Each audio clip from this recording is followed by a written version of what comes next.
All right. How do you think this week went? This week went very good. It wasn't the normal work week, that's for sure.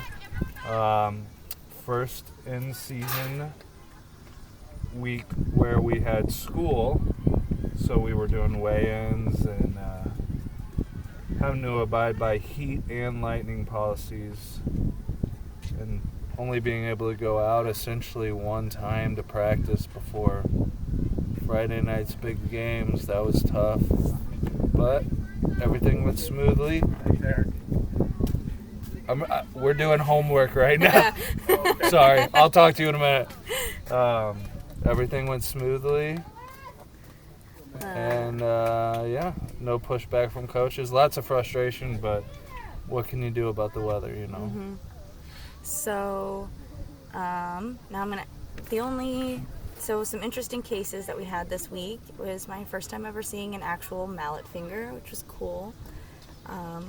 I got to work on some interactions with Doc, like in a professional sense. So that was interesting working with Dr. Greiner. Friday was just a crazy day. So that was a lot, just kind of learning how to triage, and especially whenever it came to cramps, I started to realize that you can't spend the 15-20 minutes that you need. Like, once they're out of the cramp, you need to get them walking, get them moving, get them doing stuff, because there's other things that have to be taken care of. Mm-hmm.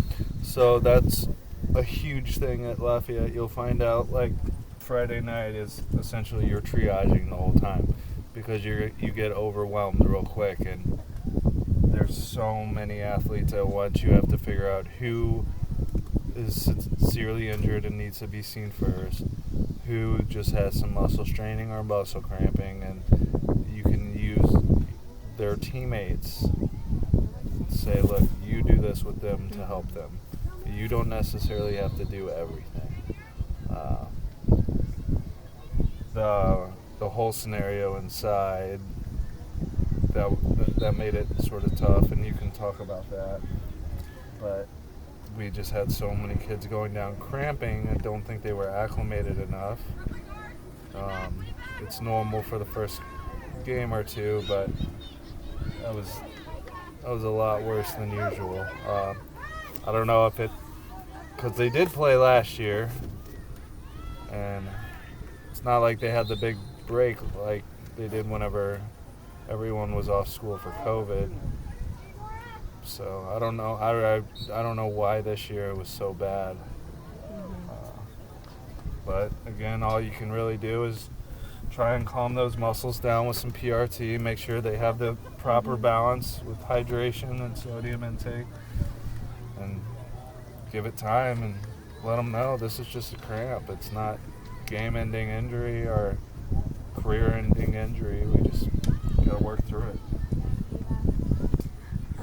It was also interesting to work with another AT. Right, but you were under my supervision. It's not like you were working under him. Yeah. I always knew what you were doing, and he was a newer AT. He did a great job, but he had a weird situation where he had a very bigger guy who had full body cramps getting out of the locker room at half. So he was sort of stuck in the school, which is away from our stadium. So their trainer was stuck in the school with him, trying to help him for almost all of the third quarter into the fourth quarters. And that's when his team started going down with cramps. So that was a pretty big issue to have no trainer down there on their sideline. I got pretty swamped pretty quick, so that was sort of tough to deal with, but it all worked out, and nobody got seriously injured there. Mallet finger was on soccer. That was a peculiar one as well. He just sort of fell and came up and said, I broke my finger, but it was obviously a mallet finger. And we just splinted him up and told him keep it straight. He's got to keep it straight for several weeks. I think they said 7 weeks. Yeah. keep it straight. Like, even when changing splints, you had to keep it straight. And then I recommended them to go see Dr. Greiner or Mahaffey just to get a better splint, because we just used a popsicle stick, but it worked. And, Part of being an AT, innovating on site. you gotta adapt. All my splints I used them all. Oh, wow. All my finger splints. So I gotta order some new ones. Yeah, I mean, it's a good idea to get checked up anyways. Make sure there isn't a small fracture in there. But yeah, that's what we're doing with the mallet finger. Besides that, everything went good. Just general chaos. And then working with admin, weird, peculiar admin situations that you don't necessarily learn about at school. For instance, kid was overheating. Okay, let's get you home. You're not participating.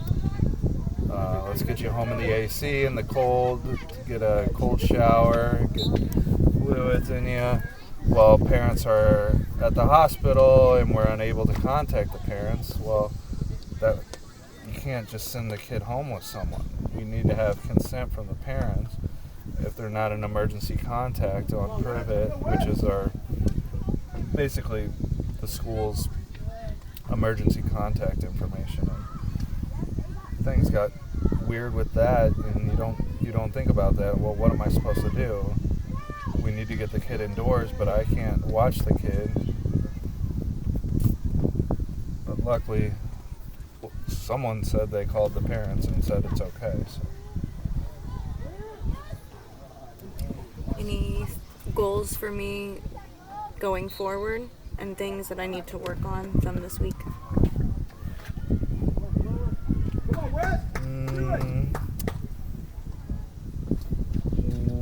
One thing is just confidence in what you're doing, because it sounds bad, but you can do everything perfect, and if you're not confident, the patient will question you. And you can do everything completely wrong, but if you're confident, the patient won't question you.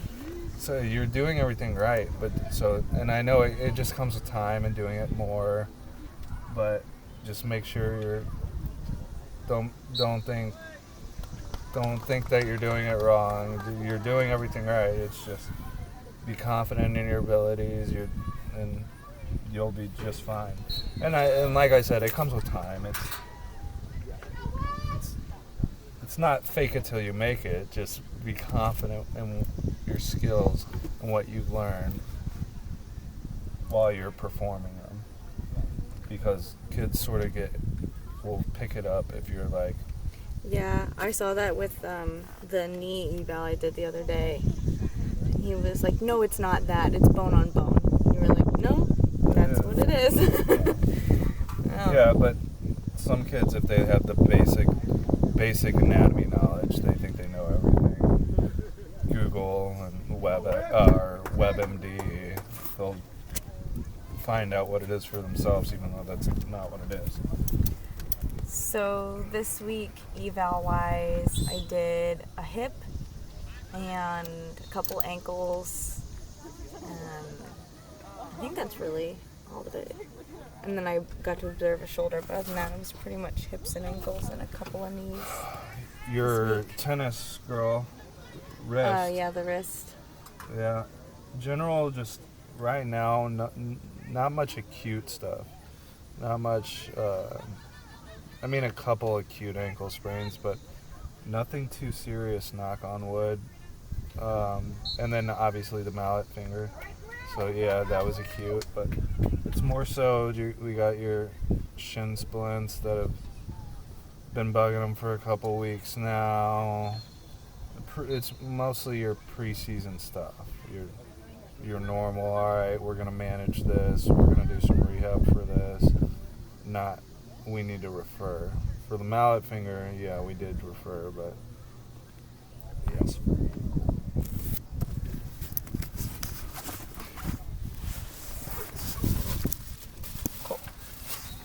last one. I hope not. And then goals going forward? Or like goals for me to really focus on for next week or something like that? Documentation. We should always, you and I both, we just need to always keep up on documentation. That's one thing that I need to work on as well, is staying up consistent with it. We did fine this week. It's just been my goal overall. Another thing though we forgot is that you did very well is EMS has been alerted twice this week, and everything went very smoothly with that. You know what I mean? We had a plan. You contact EMS or you direct EMS to scene a location. That went perfectly. Sometimes it can get a little tricky there. It goes back to our emergency action plan, actually. That was released before you got here. We have the coaches call EMS and assist me at the scene, and then athletic training student or assistant meet EMS and direct them to the scene. So those went perfectly as we have them on the EAP, so that was good. Something, if we have time, I would like to work on would be talking about football equipment removal. Yes. One more time. No problem. So, yeah, but other than that, I feel like this week went pretty good. It was eventful. Definitely Friday. And again, this is something you need to remember. You need to remember with the BOC, a lot of it is policies and procedures. And that's what a lot of this week was the policies and procedures for heat. Okay, it's this hot. Now, how do I modify? Can I still practice? Policies and procedures for lightning. Okay, it's this close, this far away. What can we do? How long? You got to know that like the back of your hand whenever you become an athletic trainer, because you're going to be using it a lot.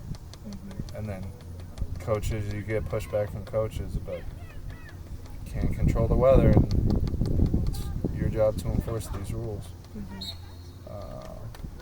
And equipment removal is another one. Policy, we have our procedure for it, and we'll go over it. We can go over that on Monday. It sounds intimidating, but it's actually very simple.